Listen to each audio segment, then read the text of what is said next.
தெரியுமா உங்களுக்கு? காளமாடும் பசுமாடு ஒன்னா சேரக்கூடாதுன்னு ஒரு சட்டம் இருக்கு தமிழ்நாட்டில். காளமாடும் பசுமாடு ஒன்னா சேர்ந்தா நாட்டு மாடு கண்ணுக்குட்டி பிறக்கும்.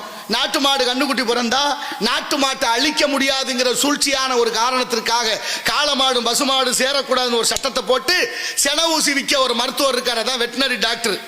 அவர் போடுற ஊசி தான் பசுமாட்டுக்கு போடணும். எப்படி போயிடுச்சு பாருங்க. சென ஊசி போட்டு மாடு கண்ணுக்குட்டி பிறக்குன்னா கண்ணுக்குட்டியா இருக்குமான்னு யோசிச்சு பாருங்க.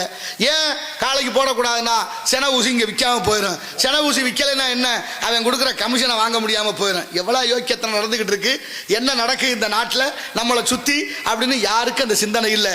ஆனால் அன்றே சொன்னார், ஓட்டுக்கு காசு வாங்குறவன் பாவி, ஓட்டுக்கு காசு கொடுப்பவன் துரோகி அப்படின்னு சொன்னார் ஐயா முத்துராமலிங்க தேவர். அவரை வணங்குற நம்ம, அவருடைய வழியில போற நம்ம, அவருடைய கொள்கைகளை பின்பற்ற நம்ம, இந்த நாட்டு பற்று நமக்கு இருக்கணுமே. இருக்கா வேணுமா வேண்டாமா? நாட்டு பற்று மொழி பற்று அத்தனை இழந்து கொண்டு தமிழன் தமிழன் என்ற சிந்தனையில் வெளியேறிட்டோம். அதனாலதான் வந்தவன் எல்லாம் புரடியில் அடிக்கிறேன். ஒன்றரை வைங்க பார்ப்போம்.